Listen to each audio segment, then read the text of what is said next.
Ce sera surtout l'occasion de rencontrer le gratin carotte. Et non pas le gratin de pommes de terre. Non, parce que ça ressemble à carotte. Carotte. Le légume. Parce que vous avez dit gratin. La famille royale est peut-être dégénérée, mais je peux vous assurer que la princesse Altarouk vaut le détour.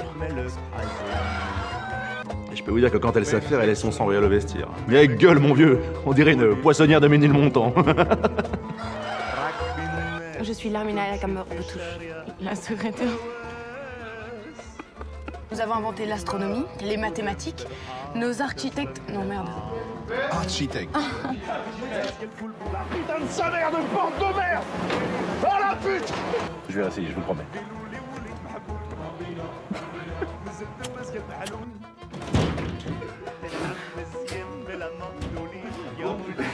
Ah, dites-moi, Larmina, mon petit, ça vous embêterait de me déposer à la Fnac?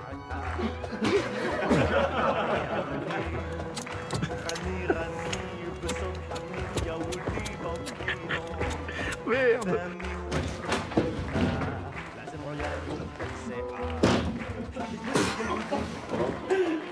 واحد ثلاثة أربعة خمسة. C'est pas plutôt Wahid, Jou, Feta, Arba, comme ça? C'était pas parce que je suis. Je suis. Il n'y a qu'un seul homme qui pouvait en vouloir à mon père. L'imam de Kelax. Tu sais pas jouer, Jack. T'es mauvais.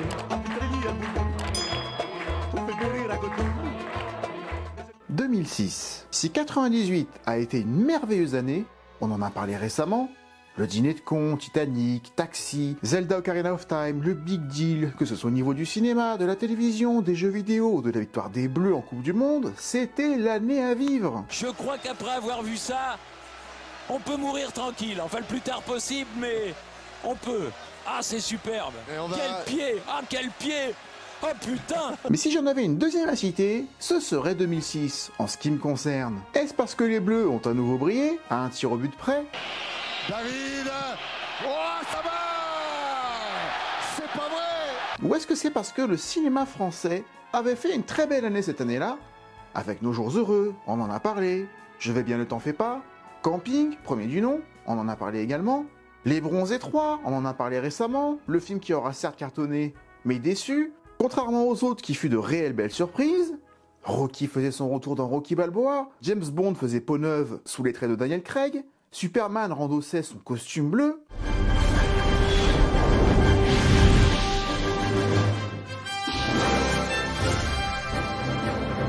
Je dois être un des seuls au monde à aimer particulièrement Superman Returns. Et 2006 fut l'année de la sortie d'OSS 117, un carnet d'espions, un film que je qualifierais, hier comme aujourd'hui, de déstabilisant. Bonjour à tous, soyez les bienvenus sur Nienko TV. Aujourd'hui, vous l'avez compris, on va parler d'OSS 117, le carnet d'espions. On est parti.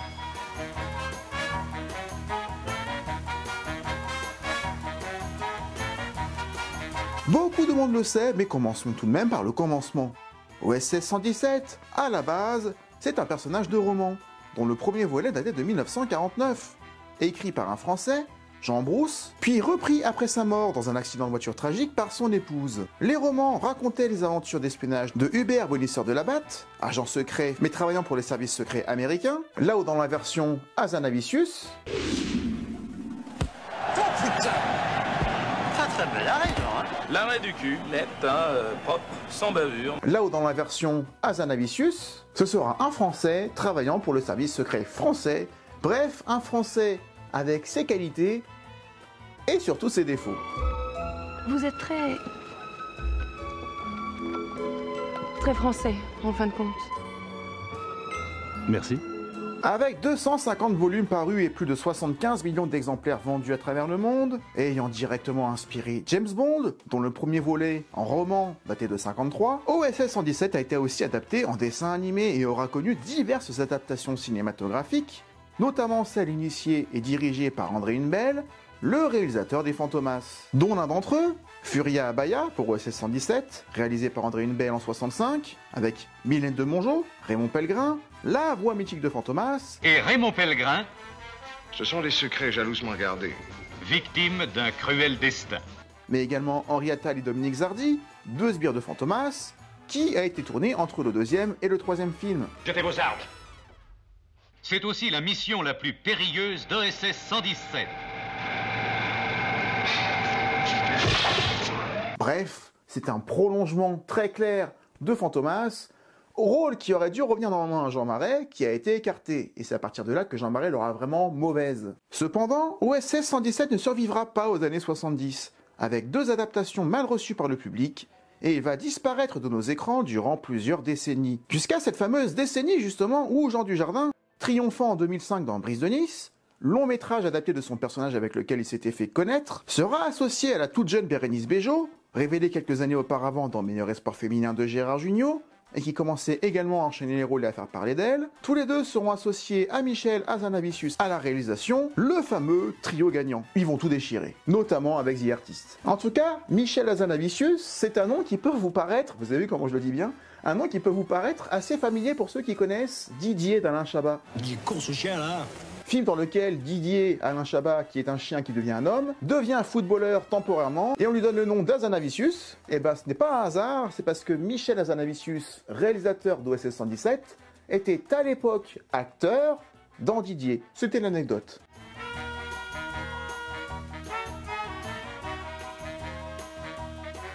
Une pure idée de producteur en fait, c'est les 2 frères Altmaier, les 2 géants, qui en fait ont eu l'idée de refaire une adaptation des romans de Jean Brousse, OSS 117.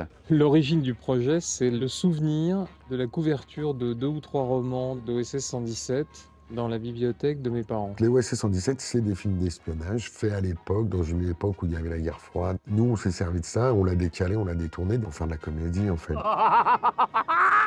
J'ai lu quelques livres, j'avais vu quelques films déjà, j'ai revu un peu tout, et puis l'idée était de faire de l'espionnage pur, dans un pays un peu, une sorte d'exotisme de carte postale, à la manière un peu pastiche, quoi, en faisant les vieux ingrédients. Pour ce diptyque, OSS 117, Le Carnet d'Espion, puis OSS 117, Rio ne répond plus, 2 films prévus à l'avance, le réalisateur a une vision distincte des 2 films. Une sera un hommage direct aux années 50 et au premier James Bond de Terence Young avec Sean Connery. On a mis des films de référence, un James Bond est le premier parce qu'on trouve que c'est le plus classe, Dr No.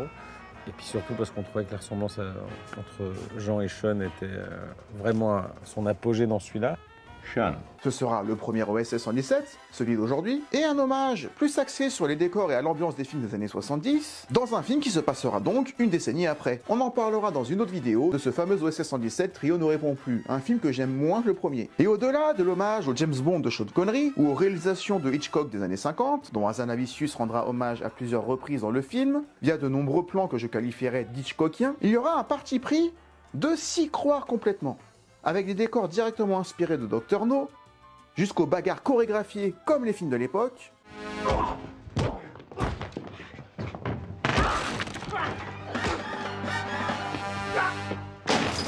Dans la chorégraphie, c'est très simple et c'est très vieux surtout. Ils se filent des manchettes, ils sont limite de se mettre les doigts dans les yeux, quoi. Enfin, il y a un côté très très ridicule. Par exemple, Michel me demande de faire des trucs, des fois, qui sont complètement décalés par rapport à ce qu'on fait maintenant, avec des réactions qui sont fausses, ou des temps de retard, ou des pauses qui sont très longues.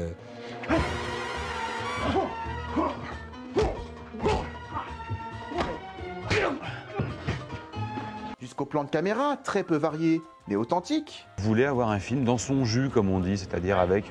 Il n'y a pas un mouvement de caméra qui soit pas un mouvement de caméra de l'époque. Voilà, nous, les seuls effets de caméra qu'on a, c'est des travelling et des zooms. Et des plans de grue, mais des plans de grue très simples, pas des plans de grue en 3 dimensions. Et il n'y avait pas une abondance de grosseur de plans.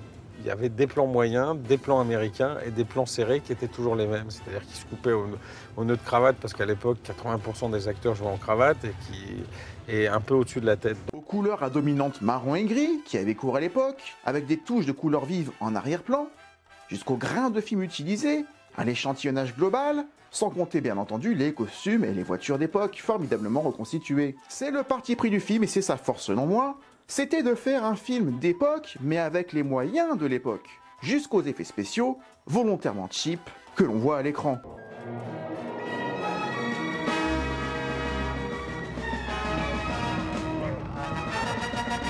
Jusqu'aux maquettes très moches de l'avion que l'on voit en introduction. Je me rappelle qu'à l'époque, quand j'étais au cinéma, que j'avais vu ça, je me posais des questions sur comment ils ont fait pour foirer autant ces effets spéciaux, mais c'est fait exprès.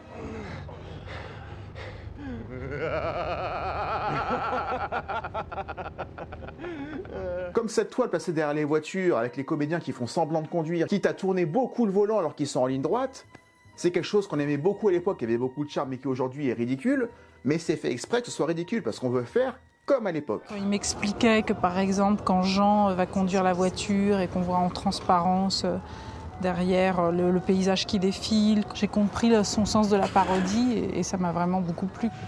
Jolie voiture. Dommage qu'elle soit aussi sale. Et ça, c'est respectable. Mais, et j'ai eu du mal à le comprendre à la première séance de visionnage à l'époque, que je vais vous raconter plus tard car c'est intéressant, et oui, je m'en souviens, mais il est normal que certains effets visuels soient complètement ratés. Par exemple, dans la scène où Bérénice Bejo conduit la voiture, en fumant, on voit clairement que la fumée de cigarette s'élève tout droit, alors que normalement le vent devrait l'emporter. Mais figurez-vous que la fumée a été recréée en post-production pour avoir justement cet effet visuel qui, en prise réelle, ne se voyait pas assez. Et voyons ce que ça donne si je reprends exactement la même chose. Donc de la pellicule peu sensible, ce qui donne énormément de piqué à l'image et beaucoup de profondeur de champ. Des objectifs qui ne sont pas des 135, enfin des objectifs très très serrés. Donc on est resté avec ce 40, ce fameux 40. Ça suffit maintenant.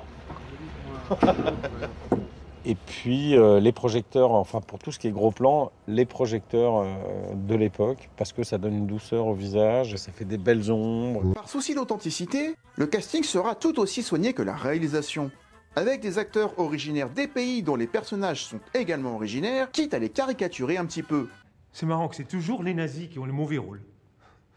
Nous sommes en 1955, Herbert, on peut avoir une deuxième chance? Je pense que Jean-François Alain a réussi à mettre à peu près tous les clichés possibles du film d'espionnage. L'agent secret, beau gosse, viril. J'aime me battre. Avec effectivement les traîtres à la trahison, les grands méchants, le nazi, le russe, les suiveurs, les traqueurs. Les jolis personnages féminins. Il y a la plongée sous-marine. Il a fait un casting très cohérent. Il a pris vraiment un Allemand, vraiment un Russe et vraiment un Belge. Il a trouvé des gueules, quoi, les vraies gueules de méchants que tu vois dans les BD ou dans les vieux films. Chaque espion a écrit sur son front pratiquement sa nationalité. C'est vraiment des personnages typiques qu'on peut trouver dans les années 50. A noter également que le décalage du film sera autant visuel que sur les dialogues. Des dialogues au vocabulaire d'époque, un peu dépassés. C'est très amusant aussi avec Michel de chercher le vocabulaire le plus désuet possible. Qu'est-ce que c'est que cette mascarade, malheur? Et à la bonne heure, qu'est-ce que c'est que ce pataquès? C'est cocasse. Ça ne se dit plus, lui le dit. Ouais. Le jeu ou la chandelle? Il voulait que ce soit un peu comme les films, ces films-là doublés en français, qui était un peu, il y avait une sonorité particulière à l'époque dans les doublages. Avant de partir, sale espion, fais-moi l'amour. Mais aussi longuement préparé par Jean Dujardin en amont du tournage, n'hésitant pas à réécrire ses dialogues, les raccourcissant, voire raccourcissant même certaines scènes qu'il jugeait trop longues, voire inappropriées. Et quand tu lis les premières pages de OSS? Ben là, il faut faire attention parce que c'est pareil, je suis un peu comme le public, comme tous les publics qui adorent les OSS. Je suis aussi spectateur des films, tu vois ce que je veux dire. J'en attends beaucoup, peut-être un peu trop. Il y a des choses qui me vont, d'autres moins. Il y a des scènes qui sont très longues, qui sont sûrement à réduire. Je fais déjà ma critique, quoi. Je suis déjà en train d'anticiper sur la rencontre avec Jean-François Alain et les producteurs en disant voilà, ça, moins, ça, oui, ça. Comment faire pour que ce projet soit un nouveau, un objet à part, singulier, original. Bref, se créer un rôle sur mesure pour lui-même, beaucoup moins sur mesure pour Bérénice Bejo, dont le rôle est d'apporter un équilibre général au film, en particulier pour tempérer le côté politiquement incorrect du personnage de Jean Dujardin. L'arabe est parlé par des millions de personnes, et son écriture est un art. Hein? Des millions? Ce sont en effet ces réactions qui font passer OSS 117 pour un con, dans le meilleur des cas. Et c'est ultra important dans le comique, le vrai comique, qu'il y ait un personnage en face de celui qui est censé susciter le rire, car le rire vient de la réaction, pas de l'action elle-même. Bref, quand quelqu'un tombe, boum, c'est pas drôle, c'est celui qui regarde l'autre tomber un peu désespéré qui est drôle. Il faut qu'il y ait un public dans le film, pour que nous on s'identifie à ce public, en tant que public. Sinon, ça prend pas. Et ça n'était pas non plus facile de manier certains dialogues très atypiques et appuyés. Raymond Pelletier, il dirige la SBEP, la société belgo-égyptienne. Je t'ai pas vu. Je suis pas là. Raymond Pelletier, il dirige la SBEP, la société belgo. Raymond Pelletier, il dirige la SBEP, la société belgo. Raymond Pelletier qui dirige la SBEB, la société belgo... Enfin non, mais j'y arriverai pas là. Ce qui me rappelle l'ambiance sur le tournage du Magnifique, on en avait parlé, avec Jacqueline Bisset qui se prenait vraiment au sérieux avec le coup du pain de campagne pour la reconnaître près de la voiture. Bonjour. J'avais peur que nous nous rations. Je n'ai pas trouvé le pain de campagne. Nous ne pouvions pas nous rater, Tatiana. Pour ceux qui auront la référence. Ici, on a la même ambiance. Par exemple, avec la scène du Jokari. Une scène jouée ultra sérieusement, alors qu'elle est ultra con. Mon père est mort ici. Il a participé à la construction du canal? Non. Il jouait au Jokari avec un ami. L'élastique s'est distendu. La balle est partie. Il l'a suivi, emporté par les feux. Pas évident à jouer, et je trouve qu'elle s'en sort très bien. Voici le Jokari que j'y ai trouvé, autour du cou de votre père.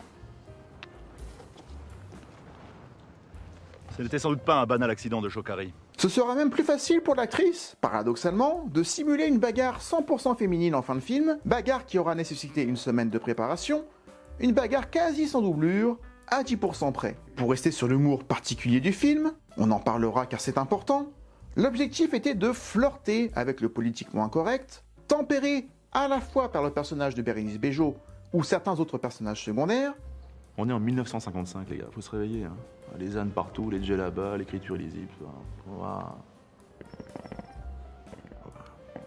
Mais ce côté a priori choquant n'était pas gratuit. Il était le reflet d'une certaine France des années 50, sans pour autant montrer ouvertement des propos racistes ou réactionnaires. Et cela passera par le jeu subtil de Dujardin et l'écriture de son personnage, qui passe constamment entre enfants de 6 ans. Vous êtes bien grossière pour une femme dont le tonton est pharaon. Mon oncle est roi. Les pharaons régnaient il y a 4000 ans. Je le sais, ça. Hein. Et brillant espion de 38 ans. Vous êtes ridicule, Lucien. Oui, mais je suis libre.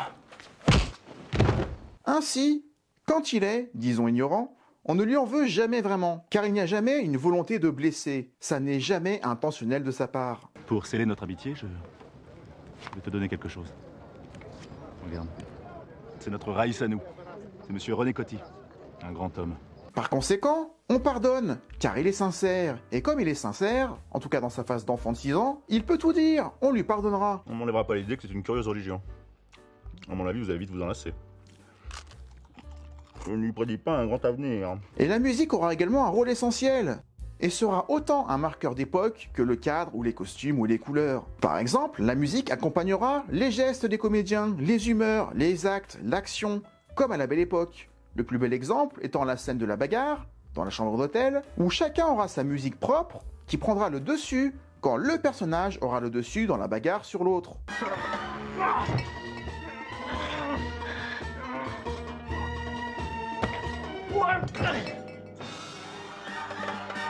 Je n'avais jamais fait gaffe. Même le générique de début de film, profondément ancré dans son époque, n'est pas le fruit du hasard. On y verra, en filigrane, l'histoire du film, certains décors, comme celui de l'aéroport, qui en réalité a été tourné dans une université,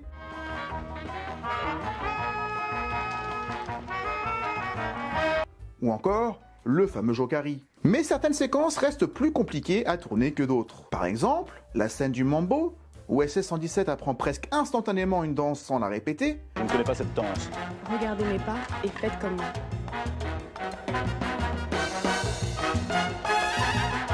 Comme quoi, au-delà de sa connerie, il a beaucoup de facilité dans certains domaines. Je suis en quelque sorte votre miroir. Eh bien, dites-moi ce que j'y vois me ravit. Je suis très belle ce soir. Ce qui en fait un personnage fascinant. Il était cependant difficile pour Jean Dujardin et Bérénice Bejo de à la fois danser, de se déplacer dans des marquages précis afin de rester devant la caméra, tout en n'oubliant pas de jouer. Autre scène, pas évidente, celle dans laquelle OSS 117 est attaché à un boulet, sous l'eau, une scène tournée réellement sous l'eau dans une piscine profonde de 5 mètres, ce qui a nécessité d'attacher réellement Dujardin au fond d'une piscine, une préparation longue pour Jean Dujardin qui a dû être initié à la plongée et à l'apnée, entouré bien sûr de 2 plongeurs qui lui donnaient de l'air dès qu'il en avait besoin.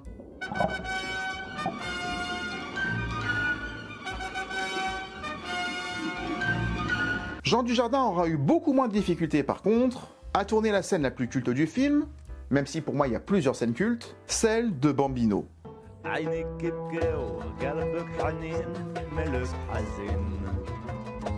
Une scène où Jean Dujardin était libre de se déplacer, de danser. 3 caméras étaient prévues afin de ne rien rater. Une scène où Jean Dujardin chante vraiment, en arabe, mais en playback. Une scène pas facile à tenir cependant, surtout au début, et qui tient par le talent de Jean Dujardin, mais également du renvoi que lui fait sa partenaire à ce moment-là, avec qui il échange des regards qui en disent long, et qui rendent la scène absolument crédible.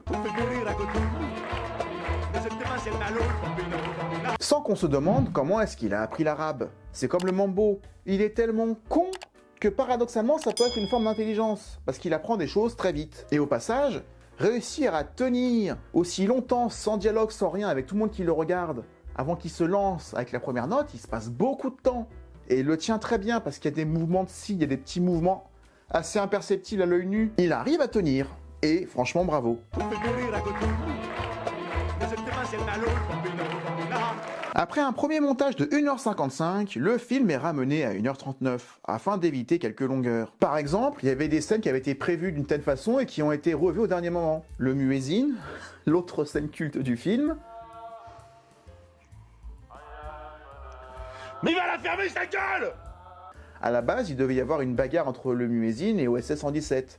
Et c'est Dujardin qui s'est dit que ce serait plus drôle, entre guillemets, de voir ça hors champ, d'avoir juste le son. Excusez-moi. Excusez-moi. Oh! Vous m'entendez ou pas, s'il vous plaît? C'est pas possible. Le micro là, c'est vraiment pas possible. Donnez-moi ce micro. Et le « mais il va fermer sa gueule », celle-là aussi, elle n'était pas prévue. C'est à force de répéter les scènes, parce que Dujardin, il faut le laisser devant une caméra, et puis il faut le laisser s'énerver, il faut le laisser monter. Je connais. Bon, allez. Allez, on y va. Allez, attends, vas-y, reste en bouffe. Attends, faut laisser tourner. Allez, c'est bon. Ah, merde. Ah, je suis à bout de nerfs. Ah, à la bonne heure, ça sera l'occasion de reprendre l'avion. Tout ce que vous voudrez, vous avez carte blanche. Parfait. Ça, je pourrais acheter des autocollants.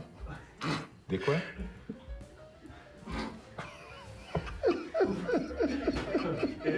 Il faut le laisser se chauffer pour qu'il y ait des choses qui viennent. Et finalement, c'était ce qui avait de plus naturel pour quelqu'un qui n'arrive pas à dormir à 5h du matin. J'ai vidé mon sac sur ce qu'il y avait à dire sur la production, sur les coulisses du film. Maintenant, il est temps qu'on parle du film en lui-même avant qu'on se quitte.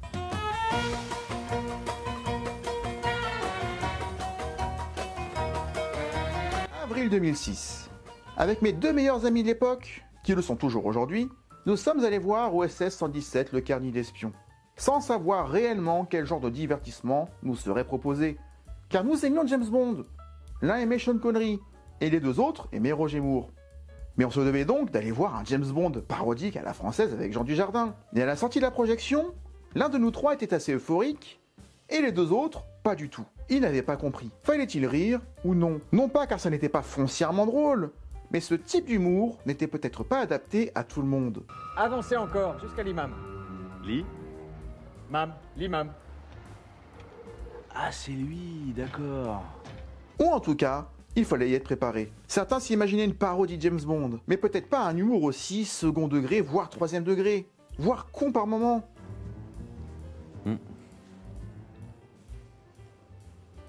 Pas boire un verre ou pour la peau bas?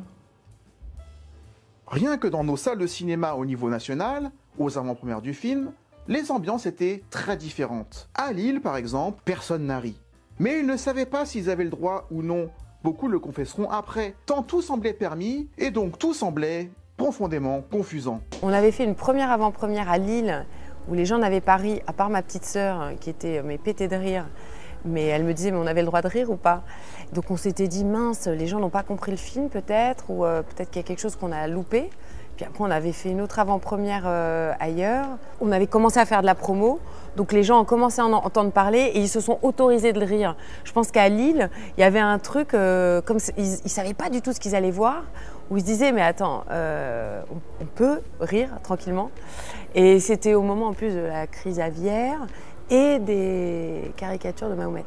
Donc nous, toute la promo, c'est vous aviez pas peur, vous avez pas peur, vous avez pas peur. Et Michel disait, bah non, j'ai pas peur, enfin j'ai juste fait un film. On avait fait un beau score et puis surtout, on s'était rendu compte que les gens s'emparaient des répliques, des scènes et que c'était assez dingue. Et même entre les pays, certains publics criaient ou ne riaient pas aux mêmes blagues. Par exemple, quand OSS 117 découvre l'Armina pour la première fois, il dit « Comment est votre blanquette ?»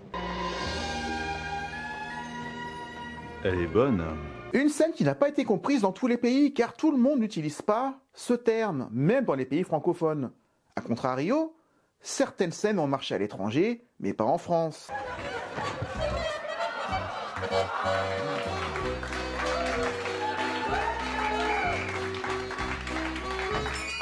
Comme aux États-Unis, où le plan sur la Tour Eiffel avec la musique à l'accordéon, ultra cliché, a beaucoup fait rire les Américains. Et nous, pas du tout. Et ici même sur YouTube, à l'annonce du sujet de la vidéo d'aujourd'hui, OSS 117, vos avis divergeaient. Ils étaient même particulièrement contrastés. Entre cultissime et je n'ai jamais ri une fois et je n'ai jamais revu le film. Et des 3 amis dont je parlais tout à l'heure, celui qui avait adoré le film, c'était moi. Mais ce qui est intéressant, c'est que pour cette vidéo, je les ai appelés et ils m'ont dit tous les deux qu'ils avaient depuis revu le film, et parfois assez récemment, et que maintenant ils l'aiment bien. Pour d'autres raisons. Ils ont compris ce que le film essayait de faire. Et c'est un peu comme quand tu regardes Les Charlots, dont on parlera la semaine prochaine. Si tu te mets pas au niveau de leur humour, bah tu peux rejeter le film, tu fais un rejet, et t'es pas dedans. Mais si tu te mets d'entrée, et c'est pas évident la première fois que tu regardes OSS, si tu te mets au niveau, bah on passe un bon moment.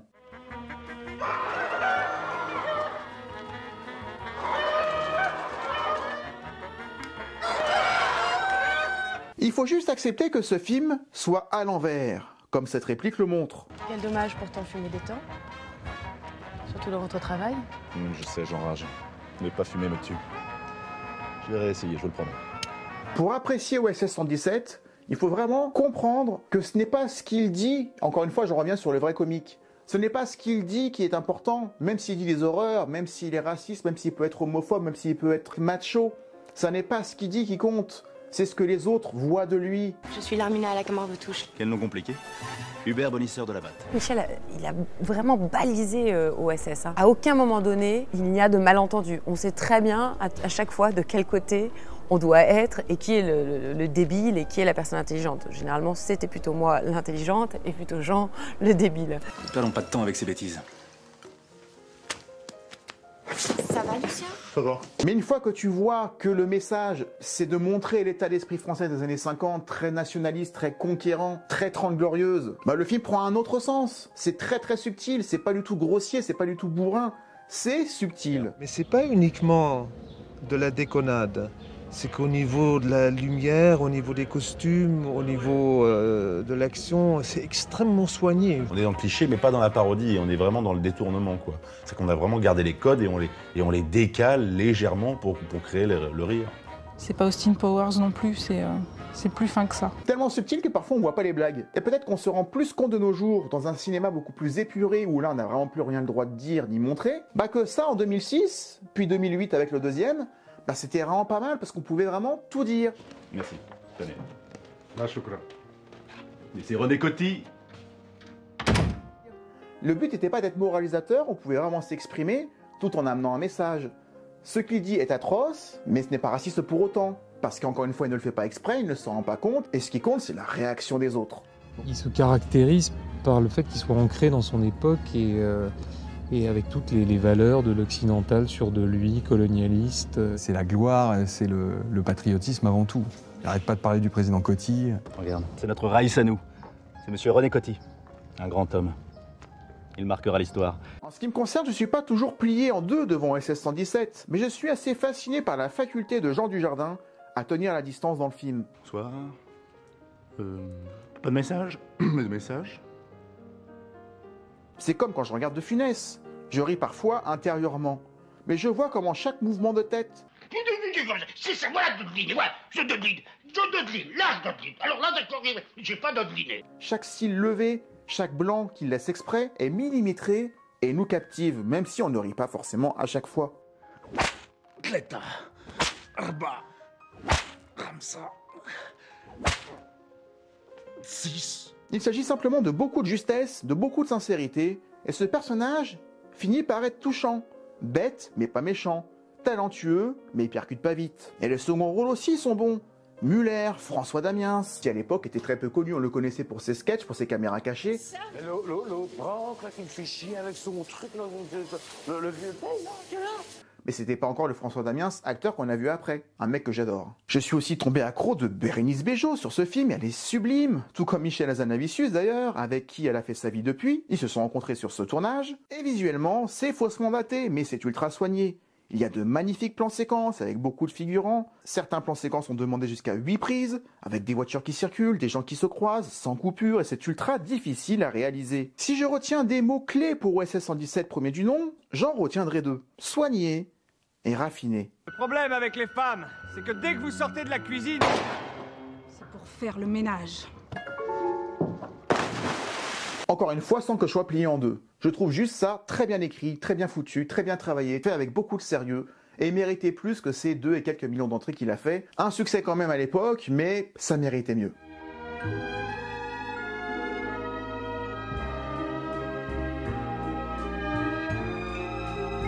En tout cas, c'est tout ce que j'ai envie de dire sur ce premier OSS 117. On en a 2 autres à voir. Je serai peut-être pas aussi euphorique sur les 2 autres, je m'avance un petit peu, mais ce seront le sujet de 2 autres vidéos, donc restez dans le coin, ça va pas tarder. En tout cas, je vous remercie beaucoup d'avoir regardé la vidéo jusqu'au bout, j'espère qu'elle vous aura plu. Si c'est le cas, n'hésitez pas à le dire en commentaire, et si vous avez rien à dire en commentaire, vous pouvez quand même aider la chaîne en disant n'importe quoi, et s'il y a rien qui vous vient, vous avez juste à dire... Coucou, c'est moi. Oh merde. Et ça ira très bien. On se retrouve la semaine prochaine pour une autre vidéo, et comme je le dis à chaque fois, prenez soin de vous. Ciao. Pardon, monsieur l'agent, le stade, s'il vous plaît. Par là. Merci. Je déclare ouvert les premiers Jeux internationaux.